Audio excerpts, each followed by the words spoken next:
सिर मुकुट कुंडल तिलक चारु उदार अंग विभूषणम् नवकंज लोचन पंचमुख कर कंज पदकं दारुणम्।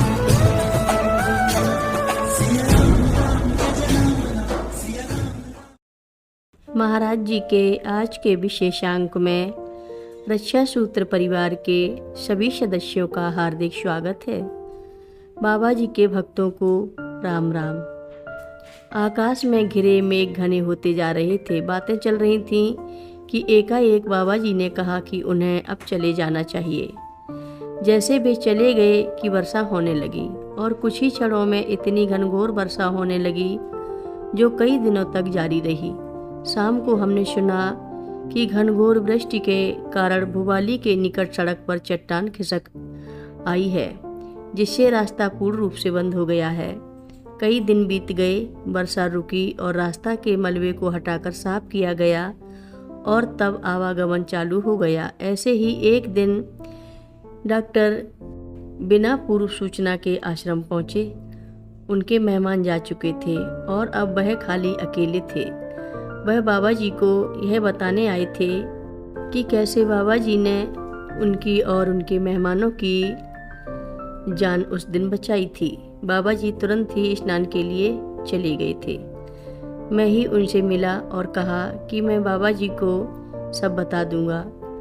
श्री जयदेव सिंह ने कहा मैं उनका इंतज़ार करूंगा और बाबा जी जब भी कमरे से बाहर आएंगे हम बातें करेंगे। मैंने बाबा जी को इसकी सूचना दे दी।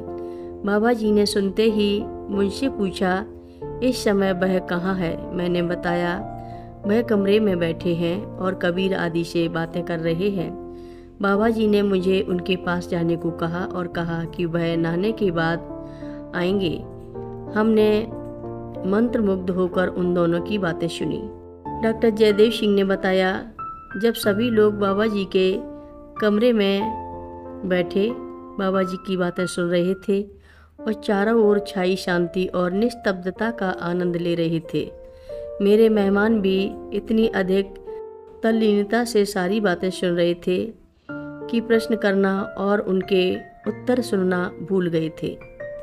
बाबा जी के साथ बैठकर हमें समय का तनिक भी ध्यान अथवा वापस भी जाना है यह ध्यान नहीं रहा।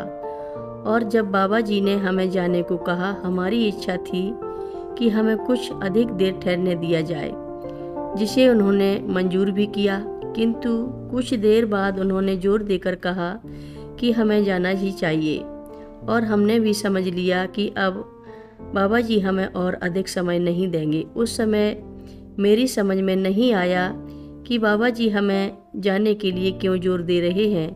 ऐसा तो उनका स्वभाव भी नहीं था।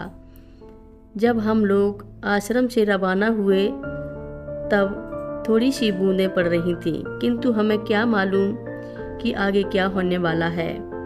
हम लोग घोर वर्षा में फंस गए थे और जब तक हम कंट्रोल बैरियर पहुँचे बहुत बड़ा भूभ्रंश हो गया। एक बहुत बड़ी शिला खिसकती नीचे आई। उसके साथ तमाम गिट्टी और पत्थर लुढ़क कर रास्ते को पूरी तरह से बंद कर दिया था।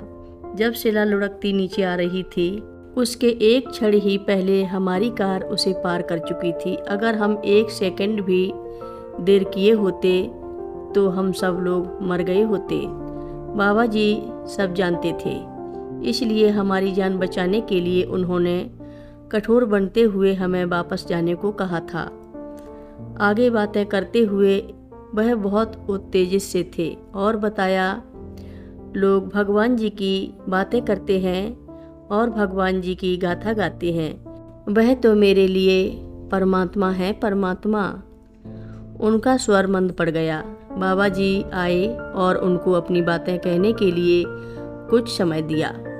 बाबा जी को सामने पाकर उन्होंने बार बार अपना आभार प्रदर्शित किया। उन्होंने कहा बाबा जी हम आपको समझ नहीं सके। आपके पास से जाने के समय हमने शिष्टाचार भी नहीं निभाया। आपने मेरी और मेरे संबंधियों की जानें बचाई। मैं कैसे बताऊं कि मेरे लिए यह कितना कुछ है। वे थोड़ी देर और बाबा जी से बातें करते रहे और तब बाबा जी ने उनसे कहा अब उन्हें वापस जाना चाहिए। उन्हें प्रसाद भी घर ले जाने के लिए डलिया में दिया गया। उसके बाद वह चली गई और जहाँ तक मुझे मालूम है यह उनकी अंतिम यात्रा थी। कथा लंबी है, आगे की कथा सभी भक्तों को अगले भाग में सुनाएंगे।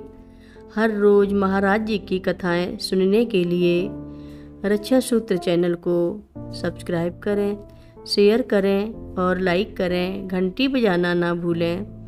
कमेंट बॉक्स में लिख भेजें जय नीव करोरी बाबा जी महाराज। सभी भक्त मिलकर बोलो नीव करोरी बाबा जी महाराज की जय बोलो, सिद्धि माता की जय बोलो।